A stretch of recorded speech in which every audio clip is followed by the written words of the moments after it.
Now, in your original oldest of old school D&D, your white box and all that, basically monsters were unaffected by anything negative in the dungeon. All monsters could see in the dark. That includes humans encountered as monsters. They could all open any of the doors. They didn't set off the traps. They had, very special qualities to them that let them get past all that. Which, I guess, although it doesn't make sense, I guess it lets the dungeon be completely dark the way the game master wants it, and doesn't have to try to explain how the monsters get out, come and go, or anything like that. Oh, well, they can just open all the doors. They can open the stuck doors. Traps don't go off for them. Of course, that's really ridiculous, and I'm glad the game finally got away from it, but that means that you have to design your dungeons where the monsters can come and go, especially if this is a living dungeon environment. If it's more of a Tomb of Horrors, Death Trap, artificial dungeon where everything is a construct or summoned to fight the players on the spot, or it's all undead and there's no real living creatures living out their lives in it, then that's one thing. But if you've got a dungeon with different living creatures and factions and all of this, and they come and go and they have to eat and poop and go about their lives, then they can't be trapped behind locked doors or traps or anything else. That's why one of your best dungeon design bits to look at when you look at a dungeon is to look at the design of a modern shopping mall. Or, you want like a big central loop with subsections coming off the central loop. The central loop is probably not trapped at all. All those traps probably went off years ago. You might see the remains of the traps or whatever else. And those are your areas where you're going to encounter your wandering monsters. Those are, those areas are easy to traverse. It's everything that loops off of those central looping corridors. That's where your monsters are hiding. That's where your treasure is. That's where everything else is. But use main corridors that are easy to go through. And then also, if you are having a mega dungeon, that allows your players to quickly, walk in the dungeon and quickly get to level 7. They don't have to, spend an hour and a half of game time rolling random encounters and going through and picking locks again and, re-disarming traps and all of that. They can go down the corridor, they can, follow down the corridor to the stairs, go down the stairs, la-da-da-da-da, and they're there. May or may not want to roll for a couple random encounters on the way, depends on your game style. But if the characters are traversing a safe area, they don't have to go at that glacially slow turn exploration movement speed, which I think we should talk about that for a minute. In all your old D&D used a 10-minute exploration turn in which the PCs moved this glacially slow pace. Now this exploration turn is supposed to be including mapping and poking at stuff with sticks and listening and all that and being as careful as possible, which is fine, but assuming your whole party is unarmored humans, you only get to move 120 feet in 10 minutes.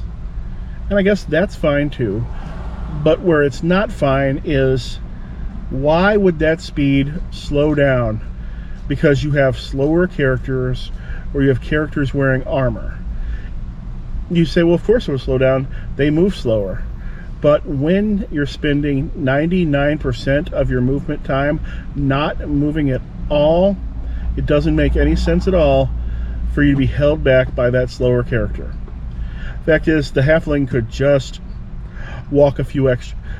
Halfling, at the end of the turn, the halfling could spend 10 seconds, 20 seconds, just hoofing at full speed and not tiptoeing and catch right up. There's no reason for that turn-based movement speed to ever drop below 120 for the exploration phase. So if you actually do use your exploration speeds, I do encourage you to house rule it right up to the full human movement speed. There's no reason for it to go slower. For that reason, there's also no reason for it to go faster either. That also doesn't make any sense. If for some reason you've got a character with a base movement speed of 150, say you've got a monk and he's all by himself and he's exploring, But if he's still not moving 99% of the time, why would he explore any further when he's really spending all his time being careful and mapping and checking for traps and poking things with sticks? That also wouldn't matter, because the exploration turn is all about mapping and checking and listening and poking things with sticks. None of it is about movement at all. The movement is just a tiny portion of that. Oh my goodness, I lost where I was. Oh yeah, we were building our mega dungeons. Now, one fun thing about if you're building that mega dungeon is your corridor random encounter tables. They might very well include, you know, your first level random encounter table might and probably should include monsters from every level of the dungeon who would ever want to exit that dungeon. Some monsters would never leave, but there are some monsters, like your undead, they'd probably have no reason to go out unless they're a vampire. But, you know, your werewolves who live on level 7, they're probably going to want to go out into the real world sometimes. And to do so, they're going to have to, you know, go all the way up and go through that main corridor on level 1. So you could encounter them on level 1. Which means you should have players who know when to hold them and, you know when to fold them, know when to run away. Of course, also, if you've got a main corridor style dungeon, you might also find that monsters are not prone to immediately attacking when they encounter another monster in those corridors, because those type of dungeons are going to have multiple factions and multiple monsters who aren't necessarily always wanting to kill or eat everything. Sometimes they've got something else that they want to do, and they're just gonna, nod their head and walk on by.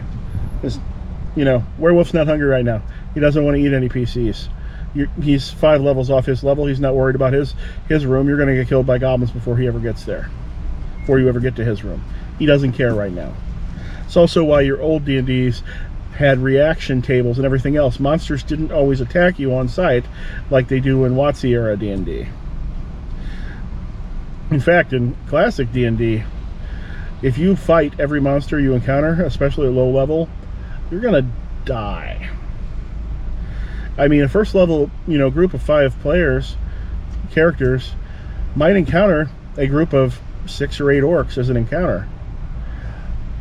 That seems like, yeah, that seems about right, but unless the wizard has a sleep spell, that 6 or 8 orcs probably kills the entire party, unless you're also using morale, also something that disappeared in WotC D&D. Using that morale, the players get a good first or second round in. The orcs might run away. But if you took that first level D&D party without the sleep spell, put them against that group of orcs that's slightly larger in number than them, the players are dead. Encounter 1.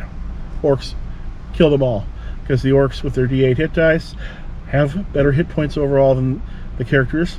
And they'll have better armor class overall than the characters too, because they'll all have chainmail. Well, depending on your version, your fighter, your cleric might have plate mail, but then your thief's got leather, your mage has nothing. And yeah, they will run right over them.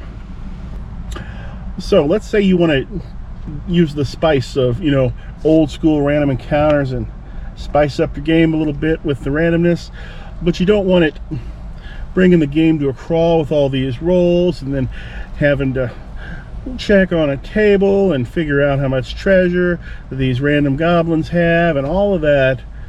Well, there's something else you might want to consider. I do timed random encounters. And what that means is I have a random encounter list of made up encounters, and they are full on encounters. They're all ready. They got their stat blocks, their hit points, their treasure. Might even have what the critters or humans or whatever they are doing on that list. But what I do is I decide in the game session what time the random encounters are going to happen. Not what time in game time, what time in real time. I might decide that a random encounter is going to happen 20 minutes in, 1 hour in, hour 35 in, and then one will happen at 2 hours. And then just set myself a little silent timer there, and when that time happens, a random encounter happens, even if it's in the middle of another encounter.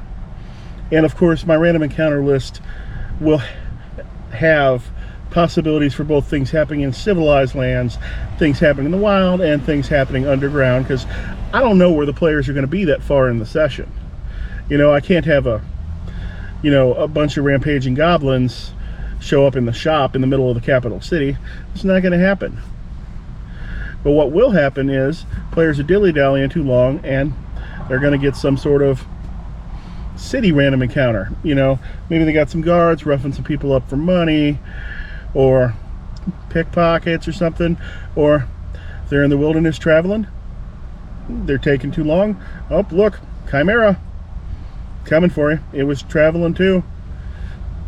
What this does is it keeps that wonder of random encounters, and especially happening in the middle of other encounters, which is nice, but it keeps you from having to continually roll for them over and over again, especially if you're trying to play by the rules, rolling every turn or 6 turns or whatever it is when you're doing one of those old school type dungeons.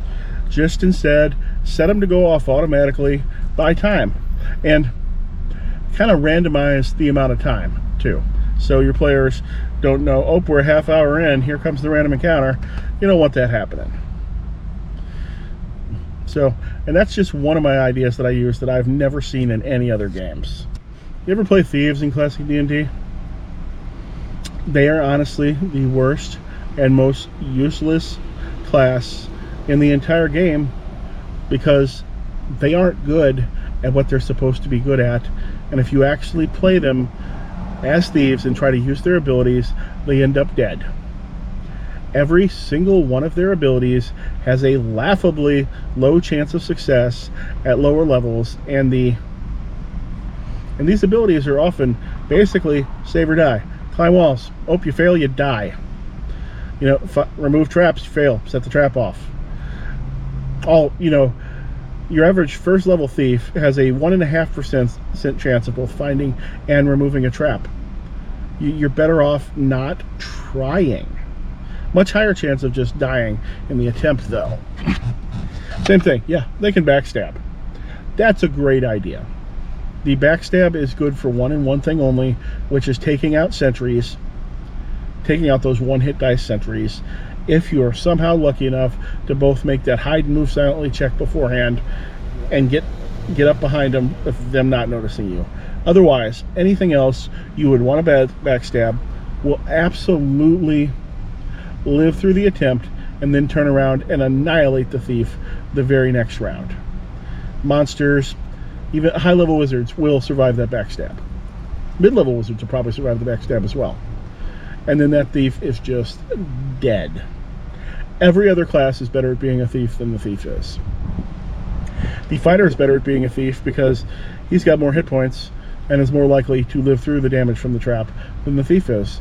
And he's not going to waste his time trying to remove it when he can't. The fighter has a better chance of just breaking through the door than the thief has of opening the lock, and so on. The wizard and cleric can both do lots of thief things using magical abilities. You know what's really good at finding traps? Summoned creatures. They're really good at finding traps because you can just send them down the hallway and set the traps off. And you don't even have to worry because they're not even real creatures. So even good aligned characters can do it. One thing you can do, there's a few things you can do to beef up those classic era thieves. Which is, the first thing is, you kind of got to open those abilities up to everybody. Everybody could find a trap. Everybody could disarm a trap. But make that thief's percentage a chance to do it automatically. Thief doesn't have to search for the trap.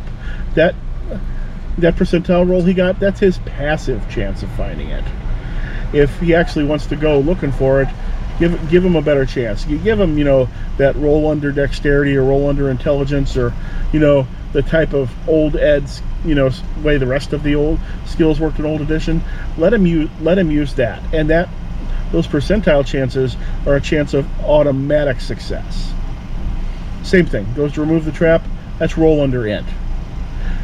If he fails that, he's still got his chance of automatic success.